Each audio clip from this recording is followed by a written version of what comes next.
一台40多万的国产 SUV 上市1年多了，还动不动月销过万。放在以前啊，这是很多厂商想也不敢想的。但是理想 L9它做到了。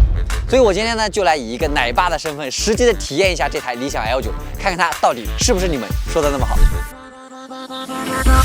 第一个环节，大家来找茬。因为我们之前呢是买了一台理想 L7当工作车的，所以拿到这台理想 L9，我的第一反应就是先看看和我们这台 L7有什么区别。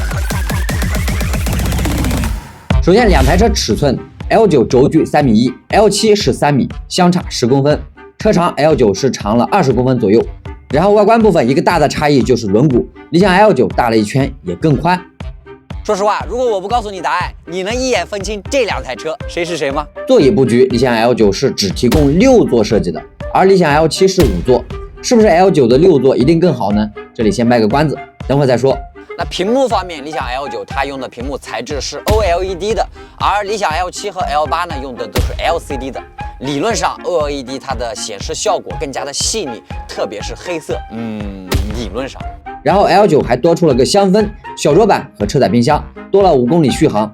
顶配车型多出了自动上下匝道的功能，没了。这基本上就是理想 L9比 L7多出来的东西了。如果是和 L8，也就是6座版 L7比的话，那差别就更小了。所以回到开头的问题，为什么会有这么多人买理想 L9呢？总结下来就是彩电、冰箱、小桌板。这是我女儿刚满4周岁，如果你知道我花了多长时间才把她从这台理想 L9上拉下来，你就知道带小孩长。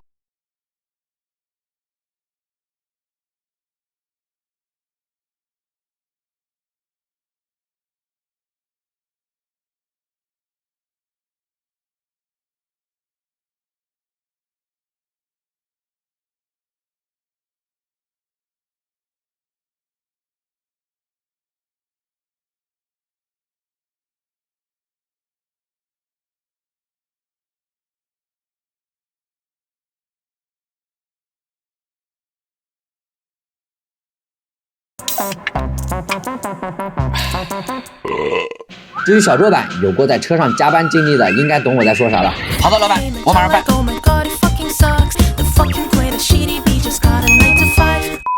什么叫移动办公啊？理想甚至在靠近桌板的地方准备了220伏电源，它真的我哭死。这些功能可能看起来很简单，但实际上在40多万这个级别呢，依然是很少能够看到有厂家可以把它们做得很好的。那如果不是原厂提供的话，你自己想要改装，非常吃力，而且不讨好。那理想在他自己的产品课里面就提到，他们眼中的好产品就是能够想用户所未想，甚至是能够提供一种向往感。我觉得别的先不说啊，这个冰箱、彩电、小桌板确实是做到了。更宽敞的空间，再加上 L7、L8 同样具备的舒适感、智能化。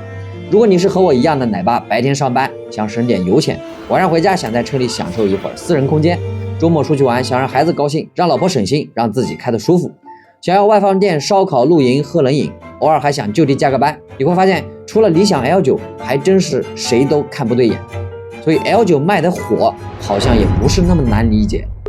当然，在体验过程中呢，我也发现了一些和理想 L7一样，甚至是这台理想 L9独有的一些问题。比如拿理想最骄傲的舒适性来说，这台车转弯掉头的体验就很不舒适。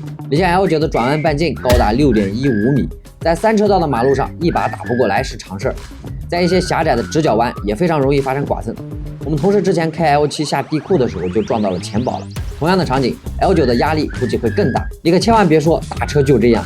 之前我们公司那台 ID.6轴距也是接近3米，但转弯半径就只有5.2米，相当于转弯直径比理想 L9小了2米。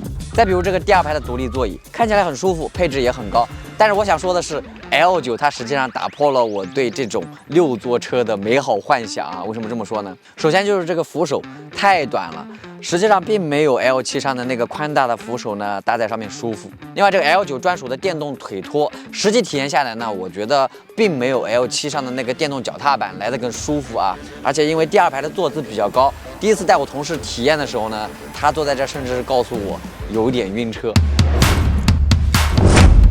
我发现理想 L7和 L9有一个共同的问题，就是我在主驾位置都经常会有一些晕。特别是在城区，哪怕是调到运动模式，理想这套底盘还是非常的软，就像开船一样，晃晃悠悠，晃得我头昏。难道理想眼中的舒适就是纯粹的软吗？到这里，这台理想 L9呢，我也体验的差不多了。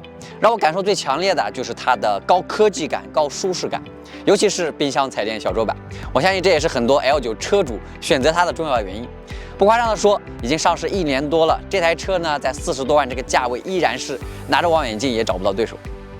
其实试过了理想的好几款产品之后呢，让我印象最深的其实是他们的产品开发思维。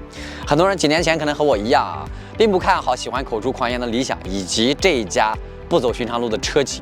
但是理想最终是用销量证明了，客户就是上帝，绝不是一句口号。当别人还在纠结于运动性能的时候呢，理想它专注的把舒适打造到极致，让你一坐上车呢就能感觉到，而且能够认可它的舒适感。这是绝大多数车企没能做到的。所以红海只是假象，在挖掘消费者的需求方面，汽车行业还有很多的事情可以做，它和技术研发一样重要。而市场和消费者最终也会奖励那一些不随大流、敢为人先的品牌。